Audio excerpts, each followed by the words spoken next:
We're going to talk about sustainable livestock. That's my name. I'm CIPAB, is the organization, the Colombian organization I'm part of. I'm very glad to be here, and I hope you are going to have some useful ideas from this presentation. The objective of CIPAB and our objective is not to increase grassland area. That's not our objective. Our objective is a sustainable use of the current grassland area. That's very clear for us. We don't want to improve the grassland area. We want to improve the management, the sustainability of the current grassland area. And actually in Colombia, we have a plan to decrease the grassland area in 10 million hectares out of 38 million hectares. Our objective is to increase sustainable cattle production using less area. The question is sustainable livestock. Now, I think we that work with cattle are under 5 from all corners of the world. We are some kind of enemies of the planet, and everything is caused by us. But then the question, is possible to have a sustainable livestock? We are going to talk about that. Sustainable means efficient. Sustainable means more milk, more beef production. Sustainable means to preserve natural resources, to preserve biodiversity, to preserve soils, to preserve water. Preserving natural resources. That's part of sustainability. But we think as well that sustainability means money as well. We cannot suggest to a farmer, oh, just become sustainable and become poorer day after day.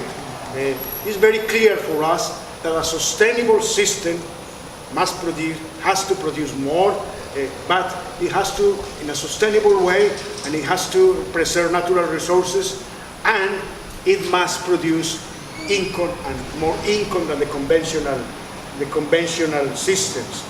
The importance of working with grassland. Many of you maybe know Colombia as a coffee country. Oh, the coffee of Colombia is the best of the world. Of course it is. But if anyone disagrees with that, please remain quiet. But coffee in Colombia is 1% of the total area of the country. 1% of the total area of the country. Less than 1% actually.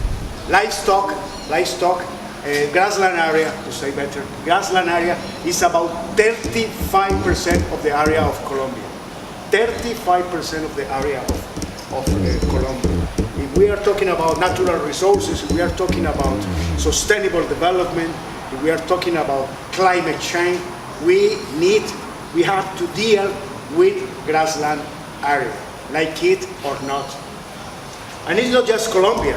If we go to Mexico, Colombia 35%. Mexico is about 58% of the total area of the country is grassland. 58% of the total area of the country is grassland. Nicaragua is about 35% of the total area of the country. Brazil, northern Brazil, is about 22% of the total area of the country. No one crop, soybean, corn, is close to that.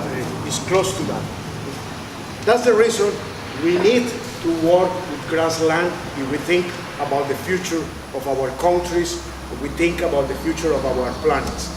Just very quickly, CIPAB, we are a NGO, a non-governmental organization. CIPAB, Center for Research on Sustainable Agriculture. It was created in Cali, Colombia, in 1986. We do research working with farmers on their farms. We do extension services, and we do establishment of sustainable systems. We have I think we are pioneers in the use of electronic media. We have you go to internet www.cipap.org.zo. You are going to have a lot of information about our work. Maybe you are going to find some books that you can download. Part of our work, working in Nicaragua some years ago, with mother cacao and sugar cane as animal feed. That's always when you think about sugar cane as animal feed, please think you need mother cacao to improve the utilization of the sugar cane. Sugar cane is energy, mother cacao is protein. It's like rice and beans. Yeah? Rice is good, but when you have rice and beans, you are going to have a better diet. Sugar cane and mother cacao. So English farmers from Brazil visiting our farms in Colombia, Mexicans was actually about 10 years ago, but we have had many groups from different parts of the world. They started working with sustainable silvopastoral systems in different regions of the country.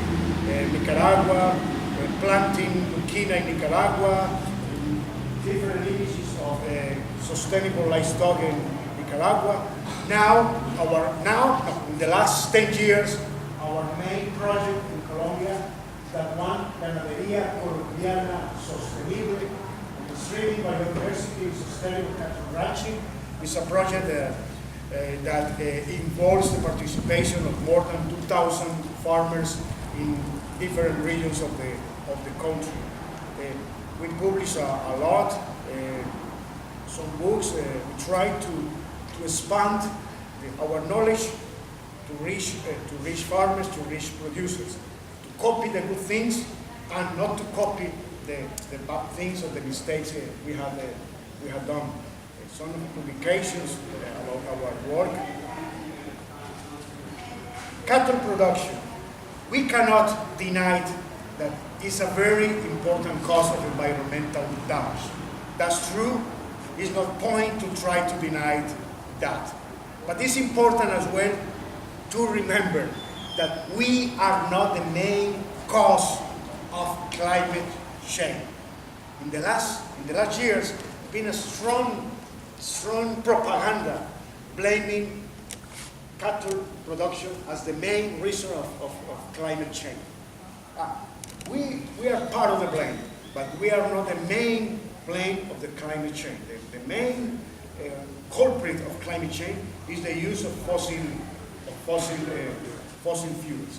But anyway, we cannot deny that we have caused the traditional ranching has caused a lot of environmental damage.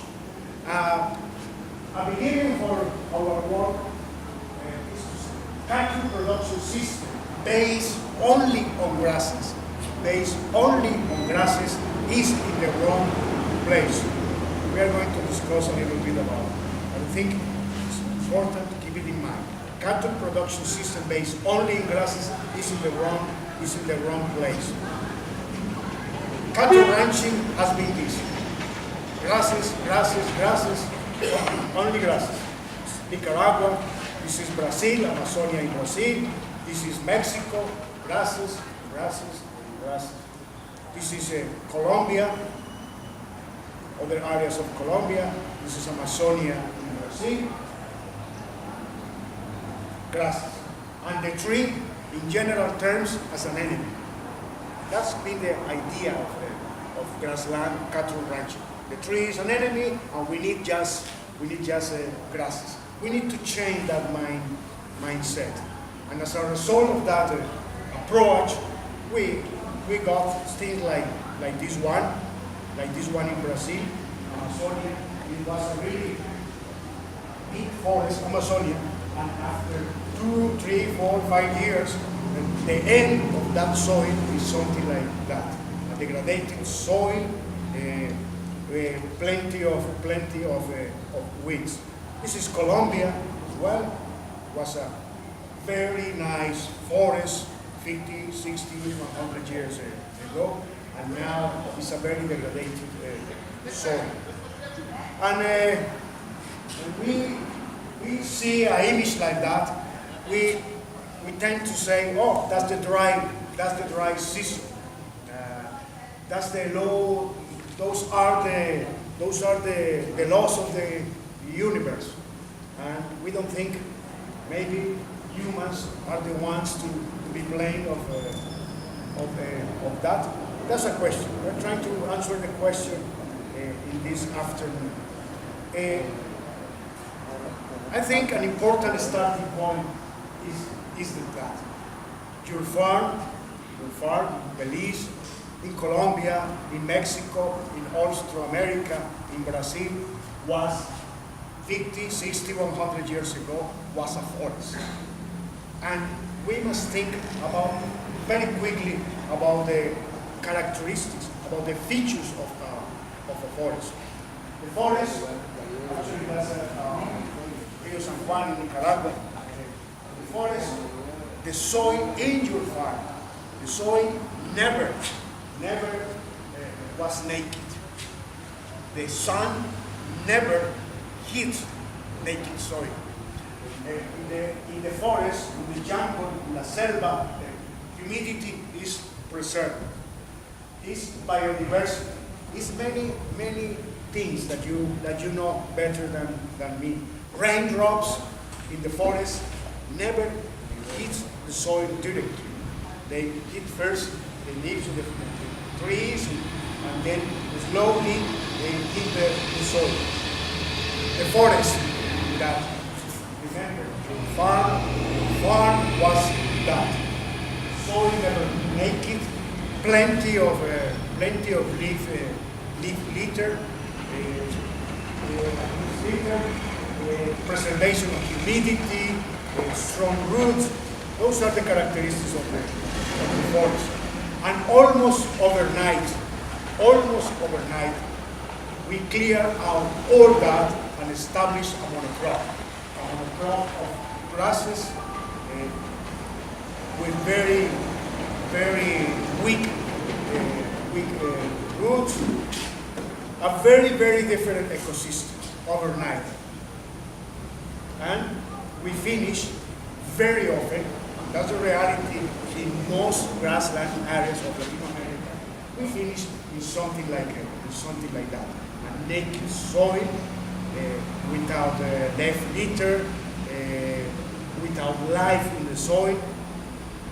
Those organisms are very important for soil fertility, and they cannot thrive, they cannot prosper in a landscape like that. It's a transformation that is really amazing, causing very serious troubles. We destroy the tree cover, that's Amazonia in Brazil, and you see the area without the tree cover. It's almost a desert in a very short period of those are bad news, but there are good news as well. Things can change. Things can change maybe quicker than we could think. And I'm going to show some examples of that change. A tool that we use is silvopastoral systems. I'm going to explain a little bit what's the meaning of silvopastoral systems. There are many definitions. Silvopastoral systems are part of what's called agroforestry. What are silvopastoral systems? On the page you could have an idea, a very simple definition: an efficient and sustainable cattle production based on the integration of trees and grasses. This is the grassland associated with trees. Very simple definition. Grassland, cows associated with trees. In the definition, we are not telling you is that tree. No. It's just trees and grassland. what kind of trees, different species, one species, those are details. Trees that are good for wood, trees that are good for soil preservation, those are details. But the important point now, please, is silvopastoral system is grassland associated with, integrated with trees. An important remark is many trees. It's not just a few trees. Here we have a very beautiful silvopastoral system. What do you think? Please let me know. It's a tree, and it's a beautiful silvopastoral system. What do you think? It's only one tree. Yeah. That's not a silvopastoral system. Maybe that's a good picture, maybe that's a beautiful landscape, but that's not a silvopastoral. That's not a silvopastoral system. Please remember, we say many, muchos trees, many árboles. That's not a silvopastoral system. And that's in this picture. Is that a silvopastoral system? That's a grassland, and those small dots are supposed to be trees. What do you think? That's not a silvopastoral system. That's not a silvopastoral system. That's not a silvopastoral system.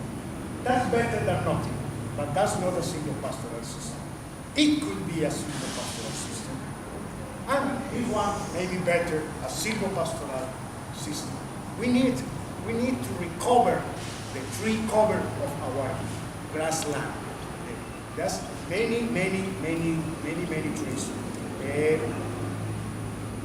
Here are some examples.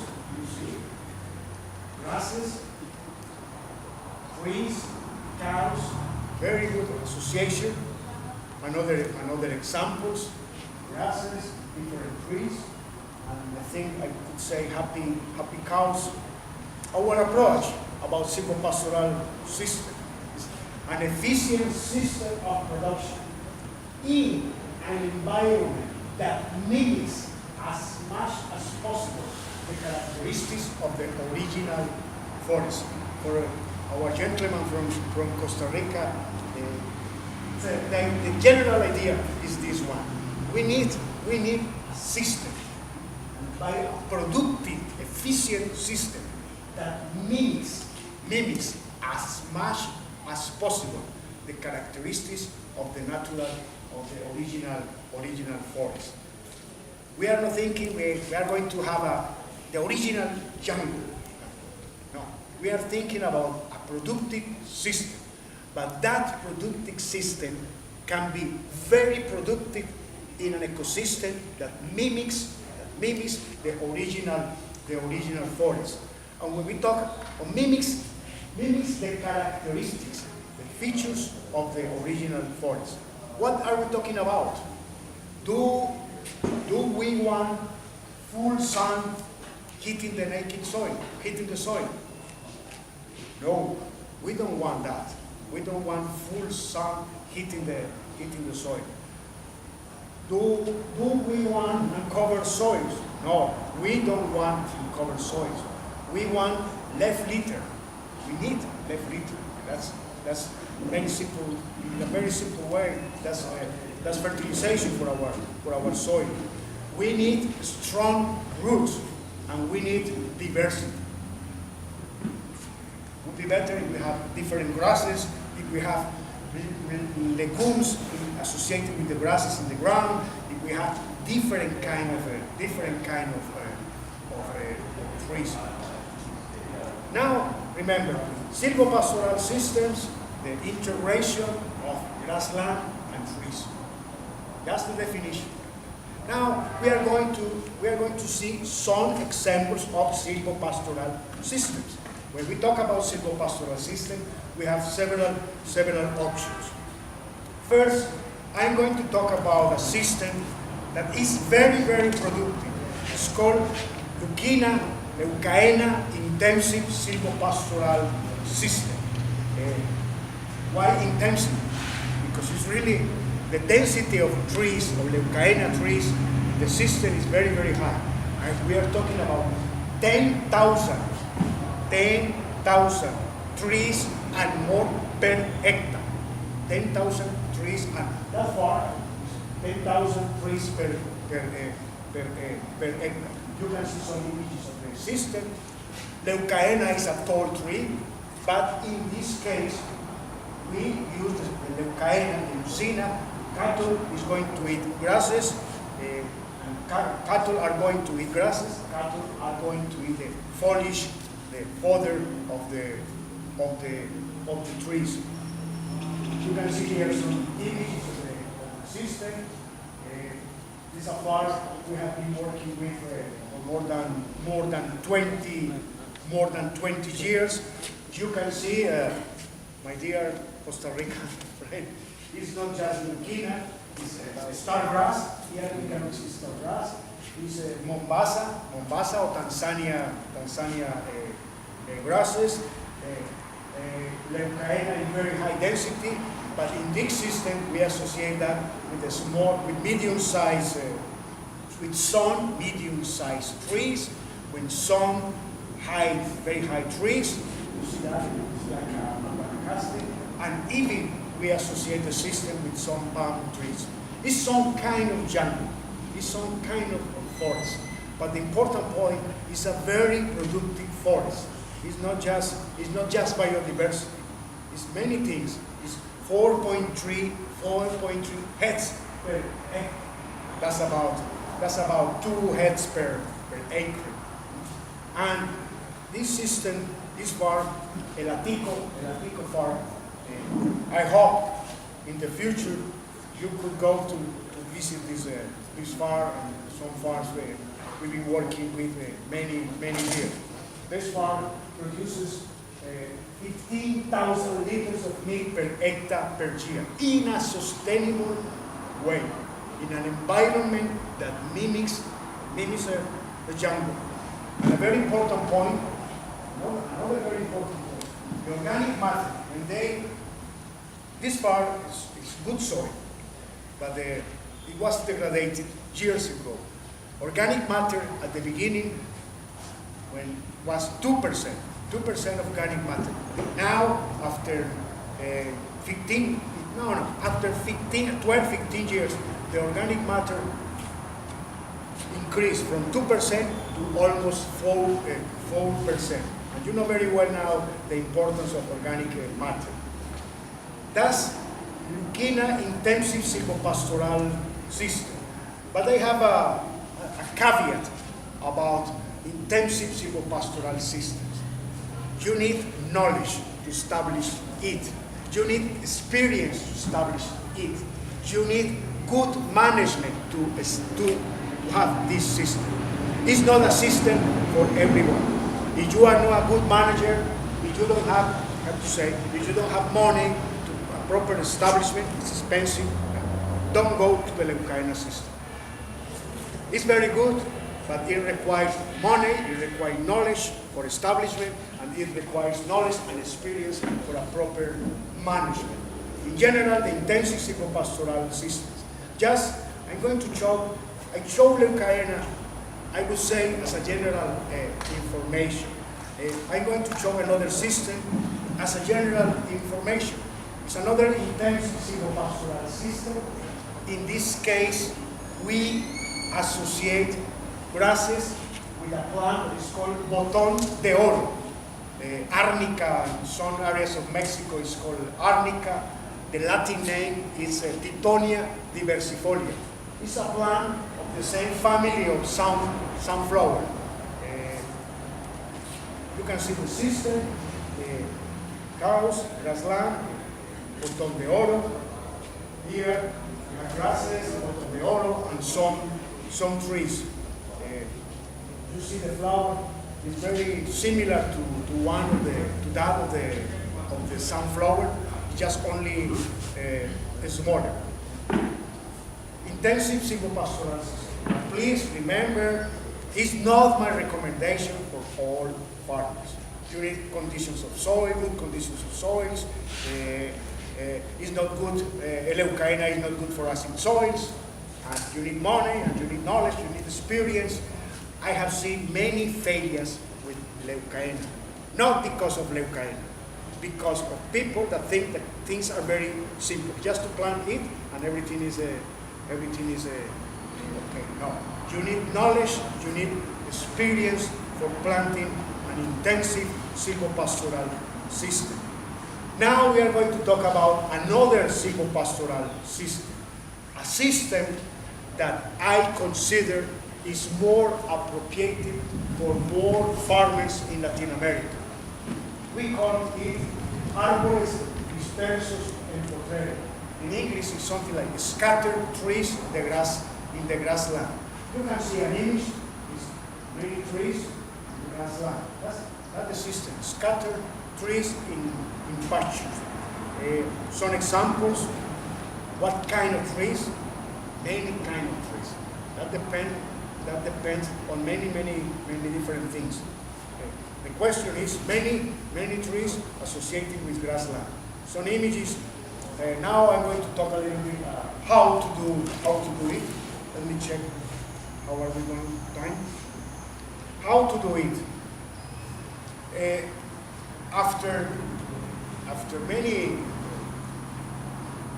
failure, we say, we have learned that the best system is something like this one.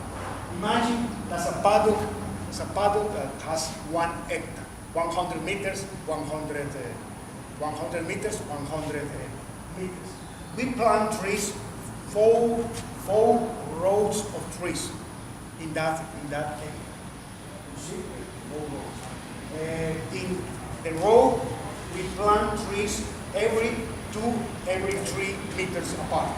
In the row, 2-3 meters apart, the trees. And the distance between the rows is 20 meters. 20 meters, the distance between the rows. It means about 120, 180 trees per hectare. 120, 180 trees per hectare. But when we plant trees in a grassland, there is a very important enemy. What's the important enemy when we plant small trees in a grassland? Grass. Grass. Go by Grass. trees. What else? There is an enemy in four legs. Cattle. Cows. If let's see that's a grassland, I plant small trees and the area is going to be grazed because that area is going to be grazed. Cattle are going to eat the trees or are going to stand on the trees. We need to protect the trees. In order to do that, we use electrical fencing. You see, the red lines supposed to be electrical fencing.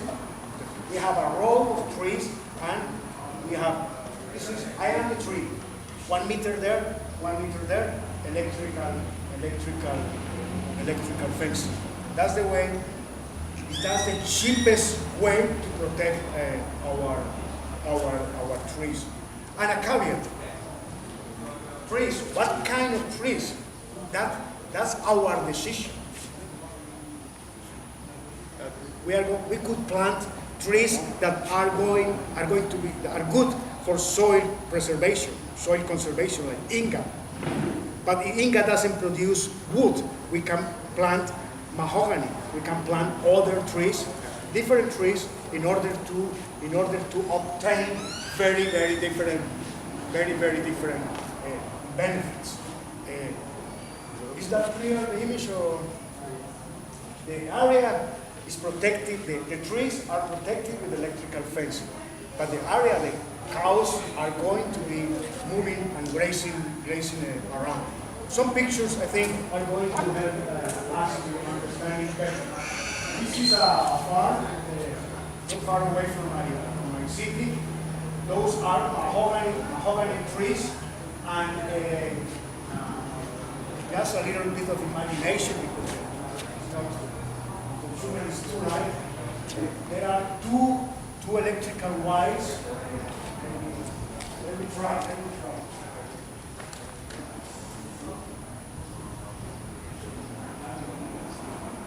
Here you have a pole, a post, this is some kind of a hook, another post, and here, can you see two electrical lights, white electrical lights. This, here to here, we have two meters. 2 meters. That's important to keep those 2 meters, protect those trees. I took that picture 2010. Here really is a better image. You can see the system. 2010, and I took this picture 2015. 2015, you see the mahogany trees. In this moment, they don't need the electrical, they don't need the protection. Actually, they are, you see some free trees, and we are producing environment, and we are going to produce very, very valuable wood. Some other examples about the possibilities. It was in Mexico 2 years ago. Was another organization. They were planting trees using the same system. I suggest that. Do you know the monarch? What's the name in English? Butterfly. Monarch butterfly. The principal plant for the monarch is this Asclepias spp. I suggest that why not to plant the Asclepias in the same line of the trees? Asclepias is poison for cattle. We cannot have Asclepias in the grassland, but that area, remember, is protected with electrical fence. We could have the trees. I prefer very different kinds of trees, and Asclepias in the middle. We are going to protect the monarch that is a symbol of Mexico. Many things we can do with this system. In some areas in Colombia, different trees. It's another farm. In this farm, with the system, we planted 22 different species of trees. I remember Inga, Glycidia sepia, Madre Cacao, Tabebuya, that is a Mayflower, cedar. We can plant whatever we consider is convenient for us. In Brazil, those farmers I think the only thing, in general term, the only thing they knew was to clear out Amazonia, plant grass. Now they are planting trees using the system I have mentioned. Now we are going to another farm in Colombia. In this farm, the main tree has been a species of Inga. The genus Inga has many species. You see some of the pods of different species of Inga, other species of Inga. This is a grassland associated with Inga trees. It has other trees, but the main tree in this farm is Inga. Why Inga? Inga is a very good tree in terms of soil fertility. I am not going to say it's the best of the world, but it's really very, very good in terms of soil preservation, enhancement of soil fertility. And here we are going to see the transformation of this farm. November 2006 was grasses. At that moment, the trees were planted.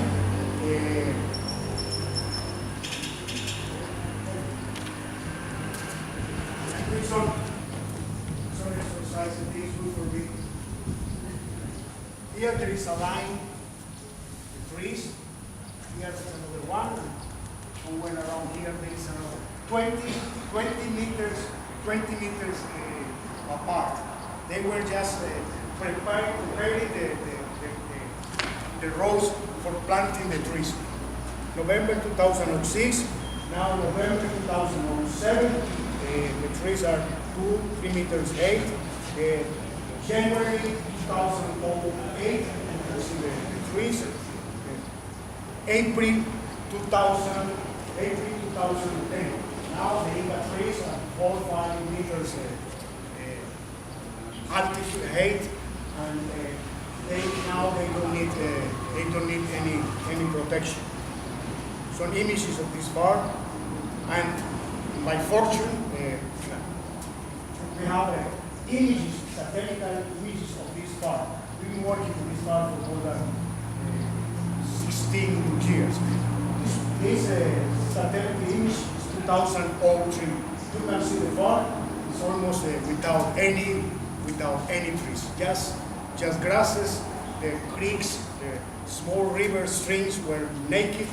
And now let's go to 2008.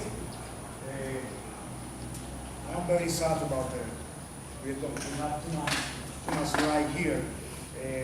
But now it's some kind of 2008 and 2014. It's some kind of jungle. If you go there, some airplane, you are going to see it's a jungle. You are going to say, oh, what a beautiful jungle. But at the same time, you are going to say, this is expensive land. That man should be crazy that's preserving, planting trees, and there's a jungle here in an area that is very expensive. But it's the same farm I showed you.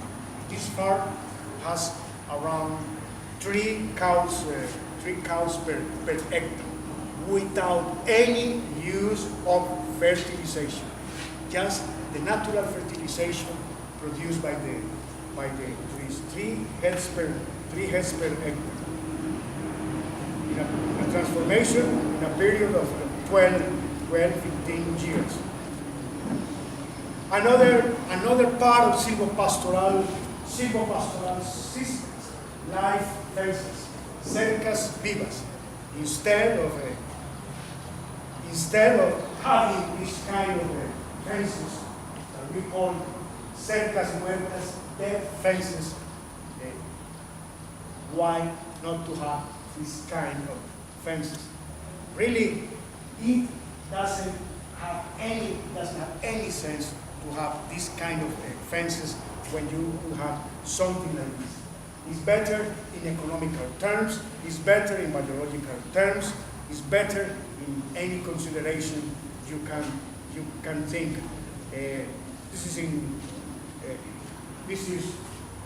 Actually this big live fence is in Colombia with Livestock Sylvopasture with Madre Cacao. This is in Nicaragua with different trees. This is in Mexico with Bursera Cimarua. I don't remember the common name. Planting sticks or stakes of Livestock Sylvopasture of Madre Cacao to chain that dead fence into a live fence. Many advantages, including biological control and including support, enhance the biodiversity. It was really interesting for me. I worked in some projects in Nicaragua some years ago, and I saw three of these animals. Soup, what's the name of that? Sloth. That one. I saw 3 of them, different places, but all of them were in live fences. Were not in the forest, were in live fences. Live fences are really very important in many issues. Those kind of fences doesn't have any sense. When I could have something like that.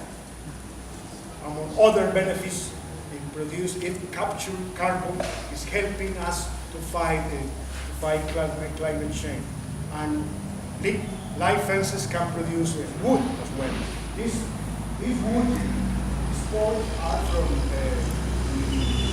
madre cacao.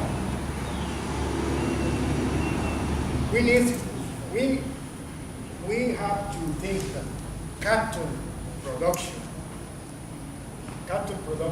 we require cows to be integrated with wood production. That's Divisoria Séptima de Cacao, and those are Mexican carpenters working with Madre Cacao. We are talking about trees, but sustainable livestock is not just trees. We require something. We require rotational grazing. Rotational grazing is not to have just 4 paddles in my farm. That's better than having just 1. But we need more plots for a good rotational grazing. Rotational grazing is something like this. Many paddles. Cows are in 1 paddle, 1, 2, 3 days. After 3 days, they move to another paddle. After 2, 3 days, they move to another paddle. And they are going to be back. They are going to be back to the first paddle after 30, 40, 50 days, depending on the area, depending on the climate, depending on the weather.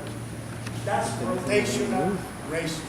And, my dear friends, don't think about silvopastoral system. Don't think about sustainable livestock without rotational grazing. Rotational grazing, first of all.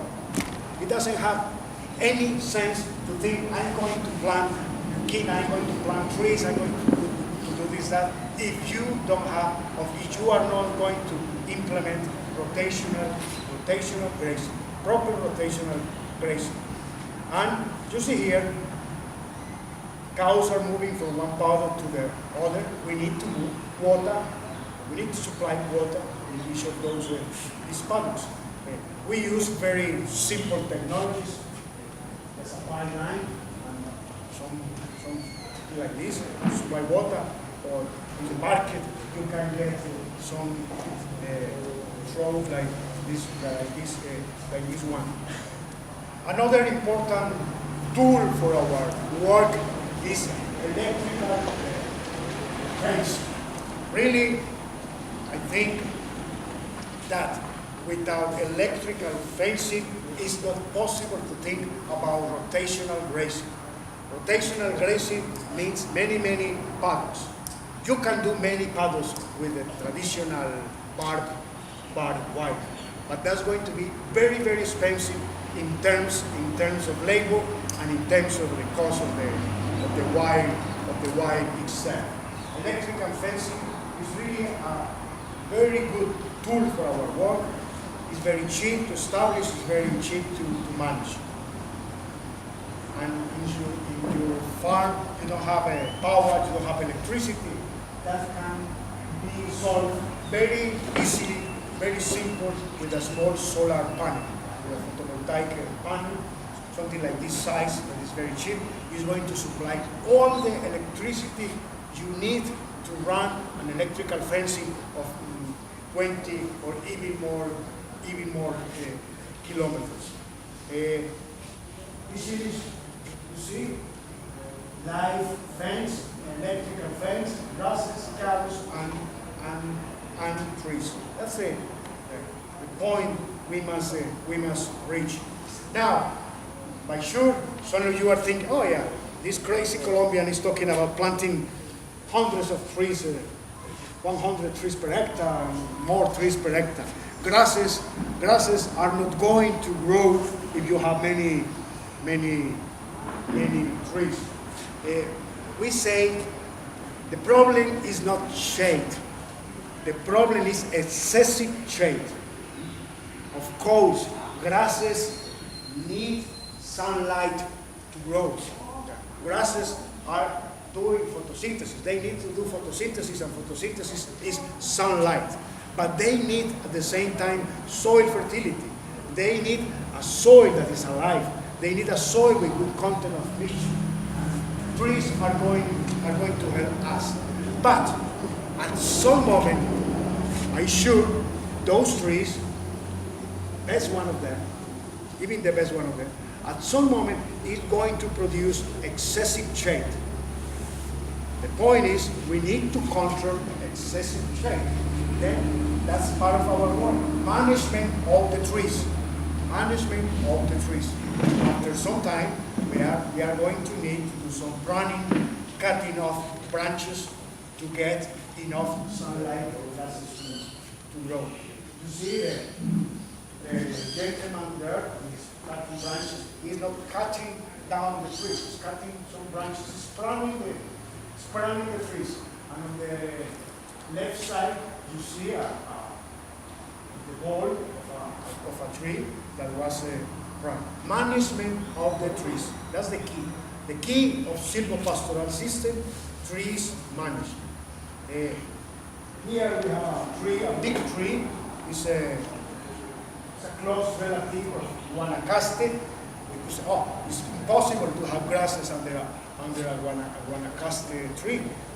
You see grasses there, and maybe here you cannot see very well, but all those branches were previously pruned, were cutting off to get the amount of sunlight that the soil, the grasses require. Then we need many trees. We need preferably different species of trees, but we need management of the trees, using harmful tools, using machinery. Here is a simple example. This is we could say a back tree. Below the tree, next to the trunk, next to the ball, grasses are not going to grow. It's not enough sunlight. What are we going to do in that case? To cut down the tree? No, just to prune. It's exactly the same tree after pruning. Now it's good for the soil and it's good for the grasses. Grasses are going to get enough sunlight to grow. It's from bad tree to a good tree. And doing that, we can get some byproducts like firewood or charcoal. That charcoal is produced in El Atico, a farm that I showed previously. It's a big farm. They produce charcoal every day. But this charcoal from pruning the trees, we could say, is sustainable charcoal. Absolutely different charcoal that we get clearing destroying the forest. Then we are producing beef, we are producing milk, and we are producing energy in a sustainable way.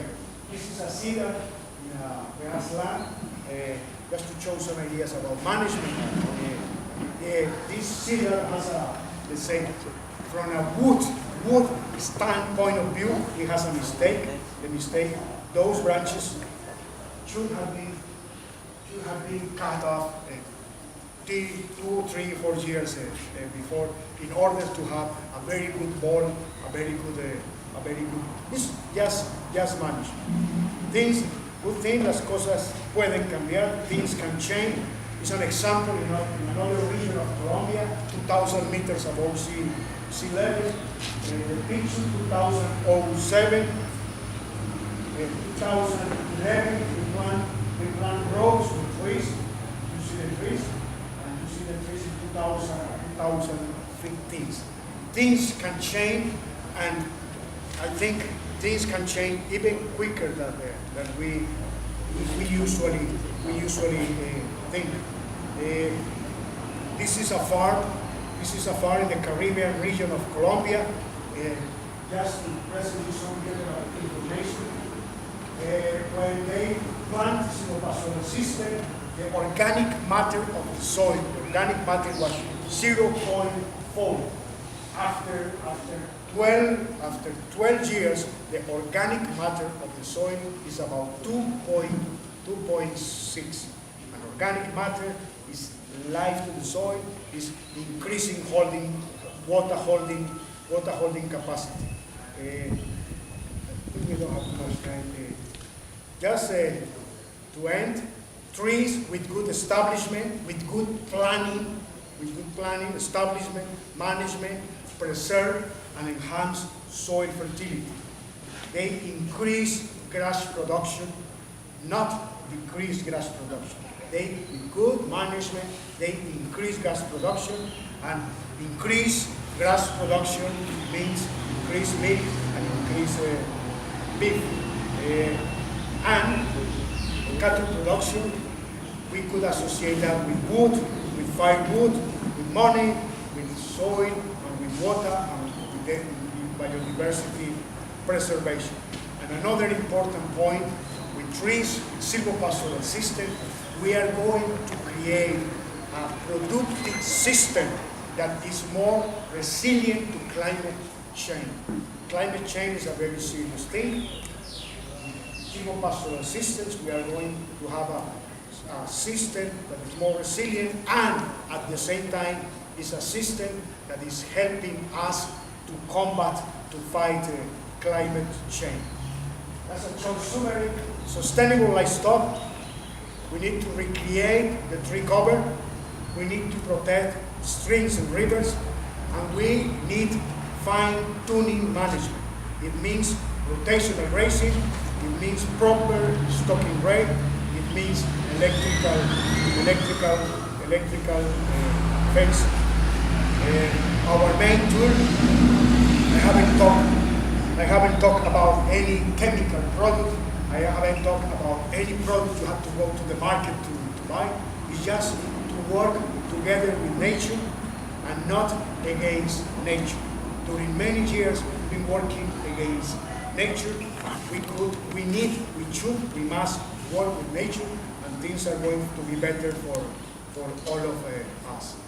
As cattle ranchers, you need to become agroforestry cattle ranchers, and things are going to be better for the environment, for biodiversity, for soil, for rivers, and even for your pocket and your bank account. Thanks a lot, and I think we have some time for some questions. Please, questions, comments, and doubts. No questions, no doubts? You first. The sunflowers you talked about that you plant in the rows, the something oral sunflowers, the breed of sunflowers.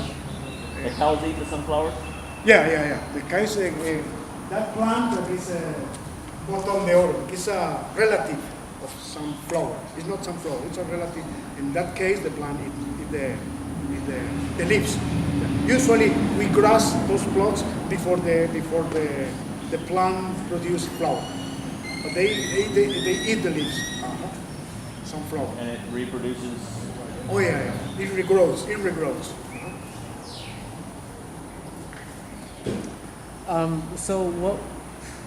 So one common problem that I see is that a lot of cattle ranchers, they're stuck in their ways, and the idea of change is they're maybe too fearful of it. What are some of the strategies that you used in your area that helped encourage people to implement this? How could we apply something in Belize to encourage the average Belizean cattle rancher? We could say some farmers are never going to change. But some of them are open to change. They need some support. Some support in terms of technical support to teach some of those things, to explain some of those things, and if possible to get some economical support. I think is important for the very beginners. Those that are open and want to change, if we have some money to support them, things are going to be faster. In some cases, we are going to find farmers interested, and they have enough economical resources with technical support, just with technical support, they are going to change. But in other cases, we need some kind of economical support. I'm not talking about a lot of money. Maybe in some cases, just supplying them with some of the trees. And let's say we are not going to change the whole farm. We are going to change 2 hectares. Let's start working in 2 hectares. If we are talking about 2 hectares, it's about 300, 400 trees for those 2 hectares. In other cases, we support them with electrical fence. It's a possibility.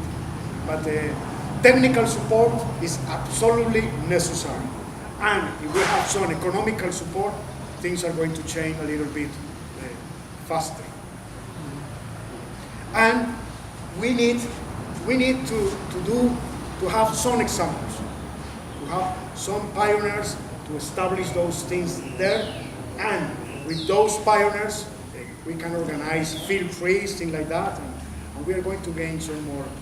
And we need to establish examples. So do we know if there are any examples of Sylvopasture here in Belize that people could check out? Is there any that we know of in Belize? Yeah. Great. That's in between Belmopan and San Ignacio, right? Okay. By the way, as the gentleman mentioned, we need examples. Yeah. We need to start with 1 or 2 producers in Belize. And about your question, I could say, CIPAP, some organizations in Mexico, they knew about us, and they organized some visits from Mexico to Colombia to know those systems. Researchers and farmers as well. They knew our experience. They visit those farms. They share knowledge with the owners of those farms, and that was a very, very good beginning. And I could say the same about Brazilians. Even Fernando Tercio, the doctor was talking about citrus. He went in Colombia knowing our experience 6 months ago, and now they are going to plant in Sao Paulo silvopastoral systems. My invitation is for you to organize a trip to Colombia, and researchers and farmers. That's unfortunately we don't have the minister here, but that's a part of okay. I don't want to. There is on a schedule. It's now 2:20. Thanks a lot for your time. And if you have any questions, maybe later on we could talk about that. Muchas gracias.